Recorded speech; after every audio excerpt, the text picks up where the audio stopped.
bibigay mo tong mga to kay Kylie ha, tapos pirmahan mo na ngayon para hindi ka na mag-ahol sa oras. Teka, kuya, hanggang anong oras pa to? Ang kulit mo naman, whole night nga. Tapos nga pala, be nice to her ha, kailangan may resibo tayo na okay yung date nyo.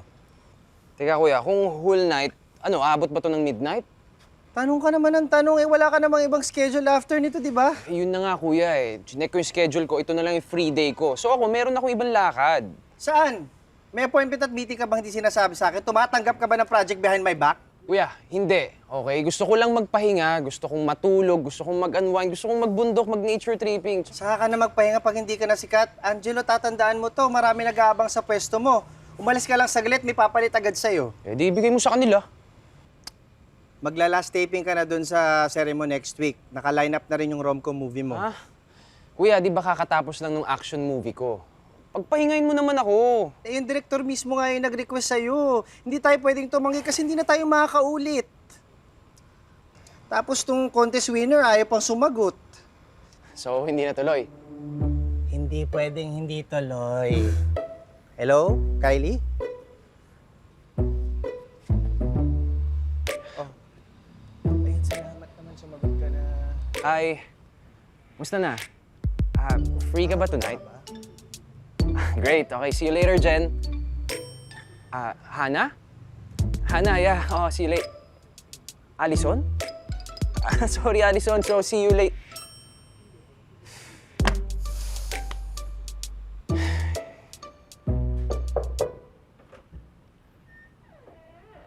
Anak, halika na. Kumain na tayo.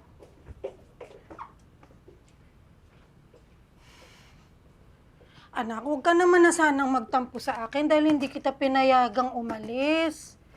Bata ka pa kasi. Anak, may time para sa lahat. Sa ngayon, sana pag-aaral mo nang asikasuhin mo. Kylie.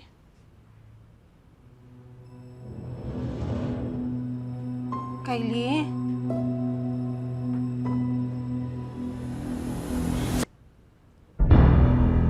Kylie Marie!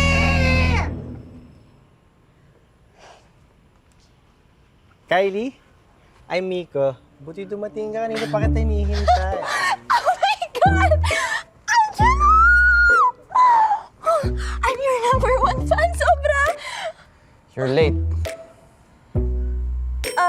Sorry kasi tumakas na ako sa bahay, tapos para mabilis nag-MRT ako. Tapos ang daming tao, sari-saring amoy.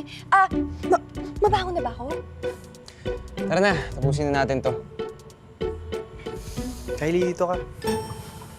Tuloy-tuloy lang kayo guys ha. Kunan ko lang kayo ng BTS kasi kailangan ko itong padala sa Superstar. So, Angelo, ang dami kong gustong itanong sa'yo.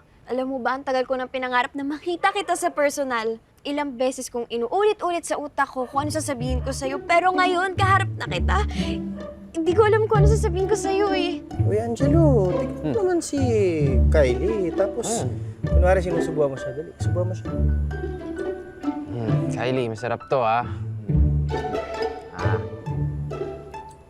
Yan. Hindi pa rin ako makapaniwala, nakaharap na kita ngayon. Alam mo ba, sa panaginip lang kita kagabi, pero husama. Tapos yung kwarto ko, puno ng mukha mo. Sorry, pero wala talaga akong masabi ngayon eh. Wala ka pang masabi sa lagay na yan, ah.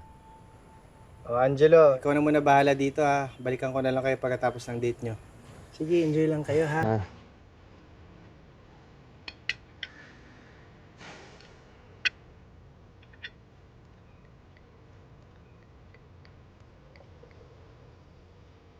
Thank you, Kuya.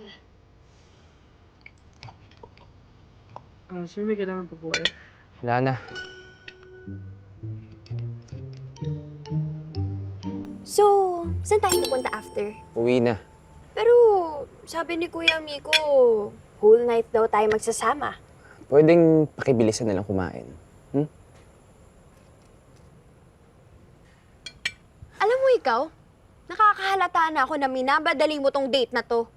First of all, this is not a date. Pangalawa, nakaplano ng araw ko at wala to sa plano. Ganon. Alam mo ba na ang dami kong nilamon na pansit canton para lang makasali sa contest na ito? Amoy toyo man sina ngayong hininga at pawis ko.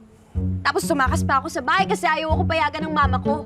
Buwis buhay pa yung ginawa kong pagtalon sa bintana. Tsaka nakipagdigmaan ako sa pag-commute. Tapos pagdating ko dito, mama, daliin mo lang tong date na to. Hindi. Ayoko. Isang buong gabi ang pinangako sa akin. Kaya kung hindi mo tutuparin yon, magre-reklamo ako. Ipa-viral kita.